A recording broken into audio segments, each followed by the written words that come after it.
नमस्कार, TV9 मराठीच्या या बातमीपत्रामध्ये आपलं स्वागत. मी स्नेहिल. पंतप्रधान नरेंद्र मोदी यांच्या सत्ता काळाला 20 वर्ष पूर्ण झाली. TV9 मराठी मोदींनी केलेल्या कार्यावर प्रकाश टाकणारी एक विशेष मालिका सादर करत आहे.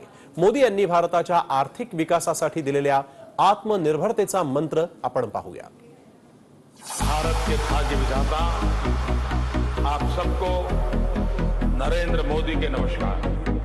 लोकतंत्र की मांग है, हम जाति बिरादरी से ऊपर उठे. आपने शासक बहुत देख लिए, एक बार एक सेवक को आजमा कर देते.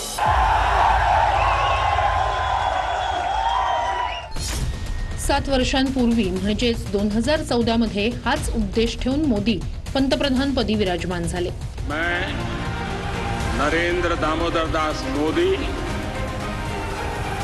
ईश्वर की शपथ लेता हूं. वेगवेगळ्या घोटाळ्यांमुळे भारताची अर्थव्यवस्था डबघाईला आली होती. तसंच महागाईमुळे सामान्य माणसांना जीवन जगणं अवघड झालं होतं. परदेशी गुंतवणूक ठप्प होती, रोजगार निर्मितीही होत नव्हती. अशा वेळी भारतीयांना मोदी यांच्याकडून अपेक्षा होत्या. त्याच वेळी मोदींनी इंडिया फर्स्टचा नारा दिला. मैंने बार बार कहा है, मेरी सरकार का एक ही धर्म है. मेरी सरकार का एक ही धर्म है, इंडिया फर्स्ट. इंडिया फर्स्ट हे 2 शब्दच भारतीय अर्थव्यवस्थेचा केंद्रबिंदू होते. 15 ऑगस्ट 2014 रोजी जनधन योजनेची सुरुवात पहिल्याच दिवशी 1.5 कोटी खातं उघडून झाली. सध्या 43,50,00,000 नागरिक योजनेशी जोडले गेले. 1,45,272.91 कोटी रुपये बँकेत जमा आहेत. या योजनेचा मूळ उद्देश बँकेच्या सुविधा सर्वसामान्य नागरिकांपर्यंत नेणं हा होता. स्वातंत्र्य मिळून 65 वर्ष झाल्यानंतरही अनेकांचं बँकेत खातंच नव्हतं. मैं ये मानता हूं कि जब कोई व्यक्ति बैंक में खाता खोलता है तो अर्थव्यवस्था की जो मुख्य धारा है उस धारा से जुड़ने का उसका एक पहला कदम बन जाता है.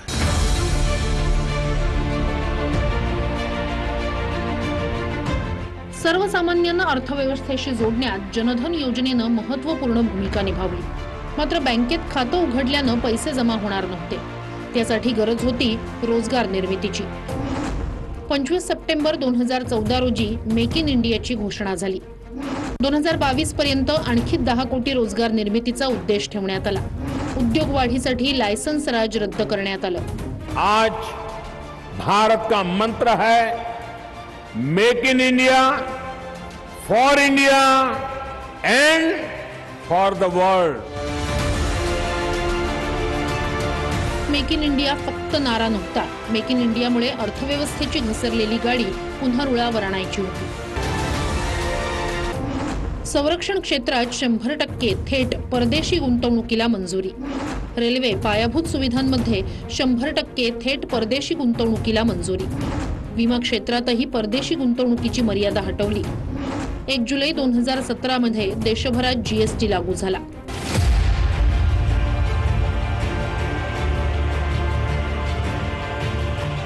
ये सिर्फ अर्थव्यवस्था के दायरे तक सीमित है ऐसा मैं नहीं मानता. GST एक ऐसा कैटालिस्ट है जो देश के व्यापार को, उसमें जो असंतुलन है उस असंतुलन को खत्म करेगा. एक देश एक बाजार याप्रमाणे GST लागू केल्यानं कराची चोरी रोखली गेली. GDP वाढला, तसंच कर संकलनही वाढलं. हमने देखा कोरोना में लोगों को वेंटिलेटर की बहुत तकलीफ थी. वेंटिलेटर के PPE किट नहीं इंडिया में बनते थे. पूरे PPE किट बने और हम लोगों ने एक्सपोर्ट भी किए.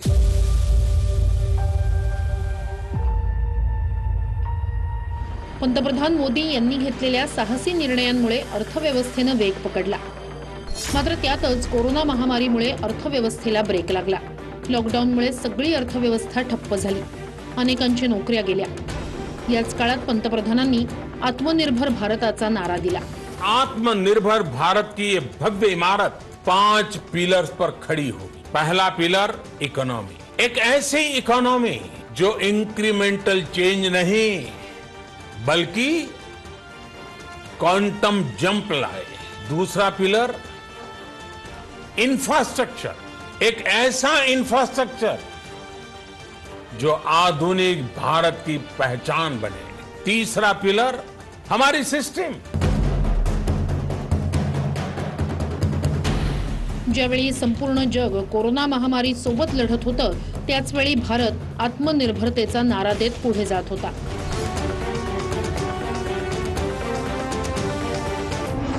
आत्मनिर्भर भारतासाठी 20 लाख कोटी रुपयांच्या पॅकेजची घोषणा झाली. गरिबांसाठी 1.92 लाख कोटी रुपये खर्च करण्याची ही योजना. हे पॅकेज जीडीपीच्या तुलनेत 10% आहे. आत्मनिर्भर योजनेमुळे लहान उद्योगांना मोठा फायदा, उत्पादन क्षेत्राला चालना मिळाली. सध्या देशात दररोज 2 लाख पीपीई किट्सचं उत्पादन होत आहे. लोगों को एक प्रोत्साहन मिला है कि हम यहाँ पर इंडस्ट्री लगाएं, बाहर से ना मंगाएं. खास करके जियोपॉलिटिकल सिचुएशन में अब चाइना के अगेंस्ट एक बहुत बड़ा अभियान पूरे दुनिया में चल रहा है, तो उसमें ये हेल्प करेगा. कोरोना उद्रेकानंतरही भारताची अर्थव्यवस्था 6 महिन्यातच रुळावर आली. मूडीज या रेटिंग एजन्सीनं भारताच्या निगेटिव्ह असलेल्या रेटिंगला स्टेबल असा दर्जा दिला. आर्थिक संबंधांबाबत सरकारनं घेतलेल्या निर्णयाचा फायदा दिसून येत होता. 130 करोड़ देशवासी अगर छोटी छोटी चीजों को लेकर चल पड़े तो $5 ट्रिलियन इकोनॉमी कईयों को मुश्किल लगता है, वो गलत नहीं हो सकते, लेकिन अगर मुश्किल काम नहीं करेंगे तो देश आगे कैसे बढ़ेगा. देशानं उद्योग आणि आर्थिक क्षेत्रात प्रगती करायला सुरुवात केली. त्याचमुळे अनेक देश भारतात गुंतवणूक करायला प्राधान्य देऊ लागले. मोदी यांच्या नीतीमुळे भारताचा विश्वगुरू होण्याचा मार्ग प्रशस्त झाला. Bureau report TV9 Marathi. मोदींच्या कार्यकाळात आरोग्य क्षेत्रातही आमूलाग्र बदल झालाय. 2014 नंतर भारतातील सुमारे 50 कोटी नागरिकांना आरोग्य कवच मिळालंय. आयुष्यमान भारत योजनेमुळेच हे शक्य झालं. समाज की आखिरी पंक्ति में जो इंसान खड़ा है, गरीब से गरीब को इलाज मिले, स्वास्थ्य की बेहतर सुविधा मिले,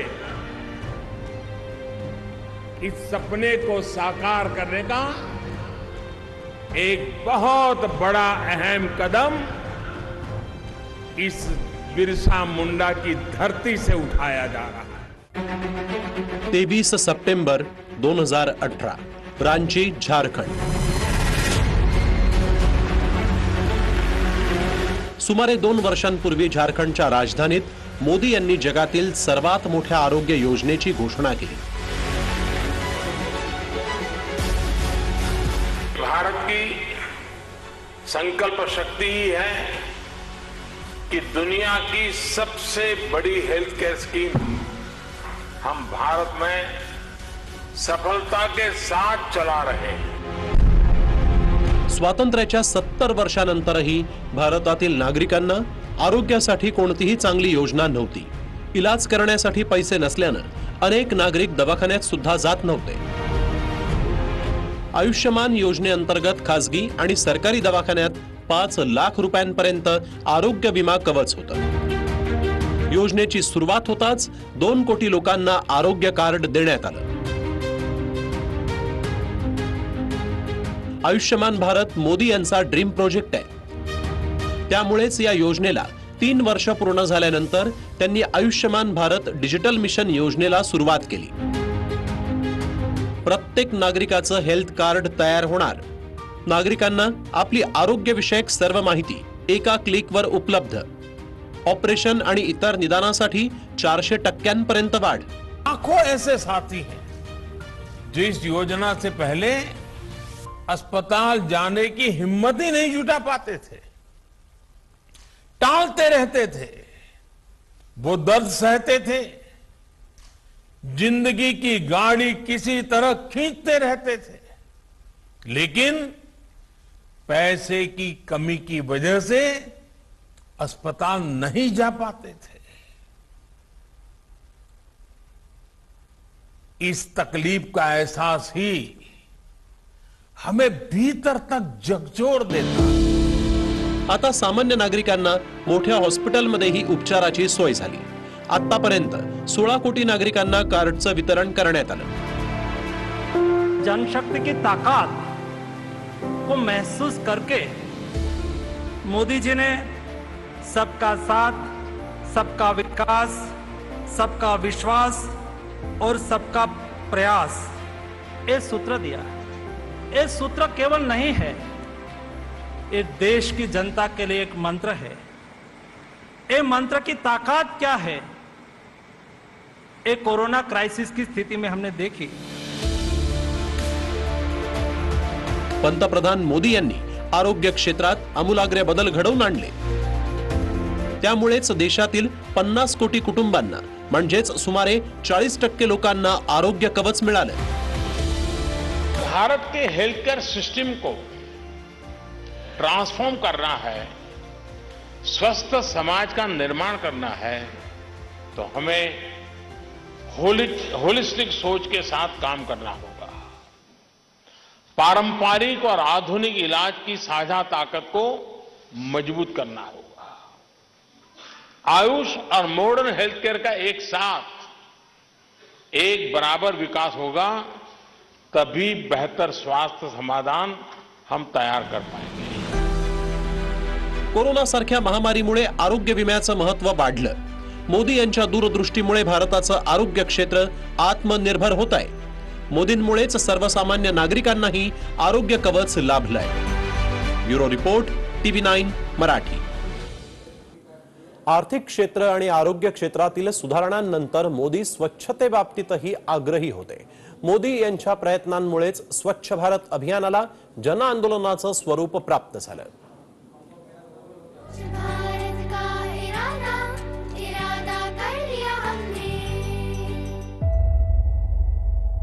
सुंदर रस्ते भारतातीलच आहेत।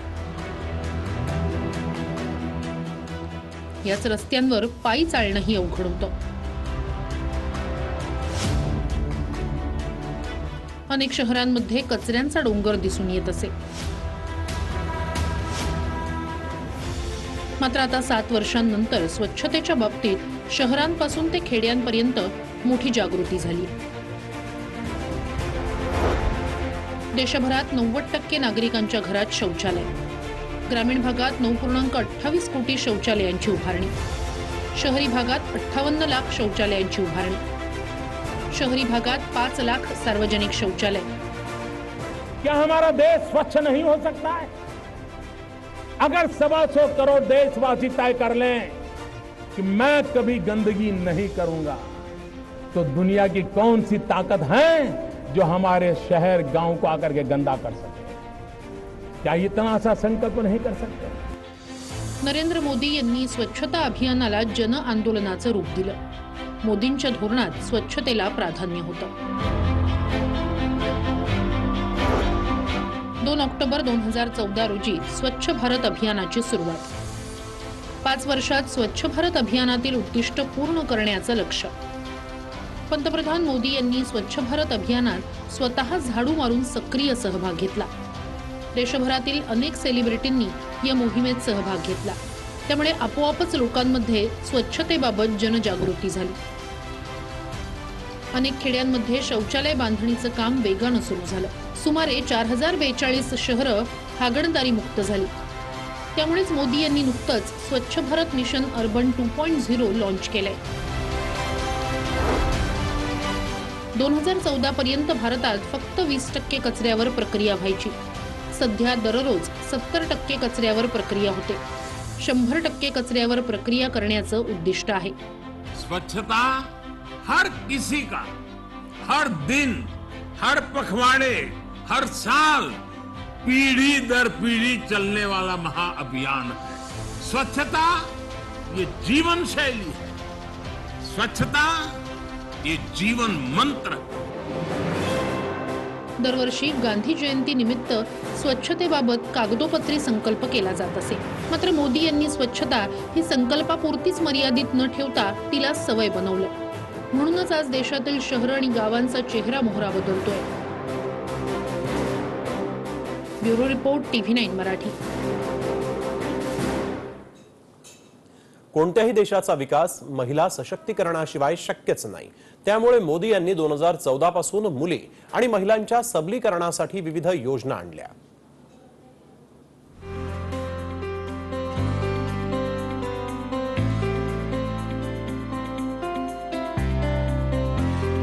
मैंने कहा अगर बेटी शाम को देर से आती है तो हर माँ बाप पूछते कहाँ गई थी, क्यों गई थी, किसको मिली थी।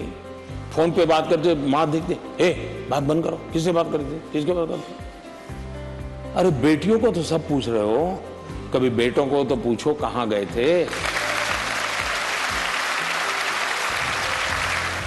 समाजाची हीच विचारसरणी बदलायची होती. मुलींना ओझं समजणाऱ्या समाजाची मानसिकता पंतप्रधान मोदींना बदलायची होती. त्यामुळेच मोदी यांनी मुलगी घराची आणि समाजाची शान या अभियानाची सुरुवात केली. जरा माताओं से पूछ रहा हूं, अगर बेटी पैदा नहीं होगी तो बहू कहां से लाओगे। हम ये तो चाहते हैं कि बहू तो हमें पढ़ी लिखी मिले, लेकिन बेटी को पढ़ाना है तो 50 बार सोचने के लिए मजबूर हो जाते हैं। यह अन्याय कब तक चलेगा?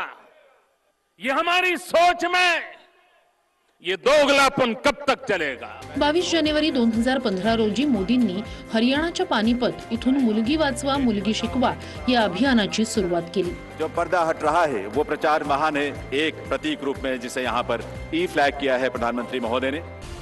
हरियाणा राज्यातून देशव्यापी योजनेला सुरुवात झाली. मुलींबाबत भेदभाव दूर करणं हा अभियानाचा उद्देश. 100 कोटी रुपयापासून अभियानाची सुरुवात. Selfie with daughter, selfie to stop dowry यासारखे अभियान. सरकारी आकड्यांनुसार हरियाणात 2020 मध्ये सुमारे 8000 भ्रूण हत्या रोखण्यात यश आलं. मोदी यांच्या अभियानामुळे शहरात तसंच गावात मुलगी जन्माला आल्यानंतर आनंदोत्सव साजरे होऊ लागले. हरियाणा के गांव अगर आगे न आते तो बेटी बचाओ बेटी पढ़ाओ का आंदोलन इतना व्यापक न होता, इतना प्रभावी न होता, इतना परिणामकारी न होता. देशाला स्वावलंबी करण्यासाठी महिलांनाही स्वावलंबी करणं गरजेचं आहे हे मोदी यांना माहिती होतं. त्यामुळेच त्यांनी उज्ज्वला योजनेची सुरुवात केली. 2016 मध्ये उज्ज्वला योजनेची सुरुवात. मार्च 2020 पर्यंत 8 कोटींपेक्षा जास्त मोफत LPG गॅसचं कनेक्शन. उज्ज्वला योजनेमुळेच ग्रामीण भागातील महिलांना चुलीपासून स्वातंत्र्य मिळालं. तसंच त्यांच्या आरोग्यातही सुधारणा झाली. त्यामुळेच मोदी यांनी यंदा 15 ऑगस्टला उज्ज्वला 2.0 ही योजना लॉन्च केली. जब से मोदी सरकार हम लोग को सिलेंडर दिए बहुत आराम है. जब लकड़ी पकावे तो आगे लग जाए, तो कभी सरिये जड़ जाए, तो कभी कुछ जड़ जाए. लकड़ी पर बहुत दिक्कत है, आँखों में जब पानी आ जाता है, धुंधु लगता है. जब से मिला जब से जैसा आँख ठीक है सर. लकड़ी से धुआं धक्कड़ भी बहुत ज्यादा होता था. पानी बरसात में और दिक्कत हो जाता है, लकड़ी भीग जाता है. खाना बनाने में बहुत दिक्कत हम लोग को होता था. अब सरकार ने तय किया है कि देश के सभी सैनिक स्कूलों को देश की बेटियों के लिए भी खोल दिया जाएगा. महिला सशक्तीकरणासाठी या अगोदरही प्रयत्न झाले. मात्र पंतप्रधान मोदी यांनी घेतलेल्या निर्णयामुळेच आज महिला क्रीडापासून ते संरक्षण क्षेत्रापर्यंत दिसू लागल्यात. यासोबतच आर्मीमध्ये महिलांसाठी 20% जागा राखीवही ठेवण्यात आल्यात. Bureau report TV9 Marathi. Railway, रस्ते आणि हवाई वाहतुकीच्या जाळ्यामुळेच कोणत्याही देशाचा विकास हा वेगानं होतो. त्यामुळेच मोदींनी पायाभूत सुविधांवर जोर द्यायला सुरुवात केली. पायाभूत सुविधांच्या विकासामुळेच आर्थिक विकासाला गती मिळाली.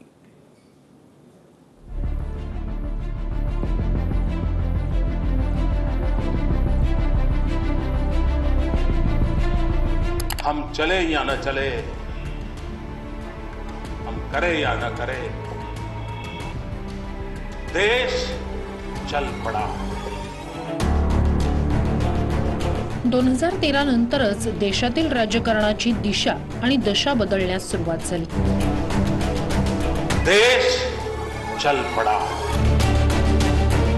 2014 नंतर भारतानं प्रगतीच्या दिशेनं घोडदौड सुरू केली. हायवे, एक्सप्रेसवे, नवीन रेल्वे मार्गांचं काम वेगानं सुरू झालं. याच वेळी मोदी यांनी बुलेट ट्रेनची घोषणा केली. अब भारत को देर नहीं करनी चाहिए, नेक्स्ट जनरेशन इंफ्रास्ट्रक्चर पर बल देना होगा. कल्पना नहीं कर सकते रेलवे हिंदुस्तान की कितनी बड़ी ताकत बन सकता है. क्या समय की मांग नहीं है कि हम अटल जी के उस सोच को और एक नया रंग रूप देकर के बुलेट ट्रेन का डायमंड चतुष्क तैयार करें।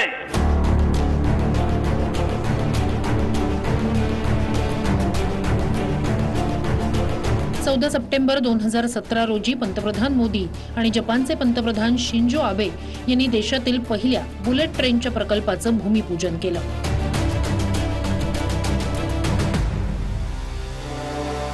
प्रगतीची बुलेट ट्रेन. मुंबई ते अहमदाबाद बुलेट ट्रेनचा मार्ग. 350 किलोमीटर प्रति तास वेग. 1 लाख कोटी रुपयांचा प्रकल्प. प्रकल्प पूर्ण झाल्यानंतर मुंबई ते अहमदाबादचा प्रवास फक्त 2 तासात. जब विकास के पथ पर तेजी से आगे बढ़ना हो, जब देश के लोगों के विकास की प्रबल इच्छा हो, तो रफ्तार बढ़ानी ही पड़ती है. गेल्या 7 वर्षात रस्ते बांधणीचा विकासही झपाट्यानं होतोय. दररोज 33 किलोमीटरचे राष्ट्रीय महामार्ग बांधले जात आहेत. दिल्ली ते मुंबई अशा जगातील सर्वात मोठ्या एक्सप्रेसवेचं काम वेगानं सुरू आहे.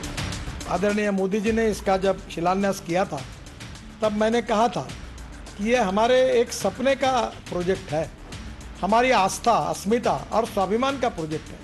उसी प्रकार से बद्रीनाथ, केदारनाथ, गंगोत्री, यमुनोत्री को ऑल सीजन रोड बनने से वही समाधान हम सबको मिलेगा. रेल्वे रस्त्यांसोबतच मोदींनी शहरांना हवाई मार्गाने जोडण्याचं स्वप्न पाहिलं. त्यानुसार आज देशभरातील लहान शहरही हवाई मार्गाने जोडली गेली आहेत. मेरा तो सपना है कि हवाई जहाज में कौन लोग बैठने चाहिए. जो सामान्य व्यक्ति हवाई चप्पल पहन करके घूमता है वो मुझे हवाई जहाज में दिखना चाहिए. ये मेरा सपना है.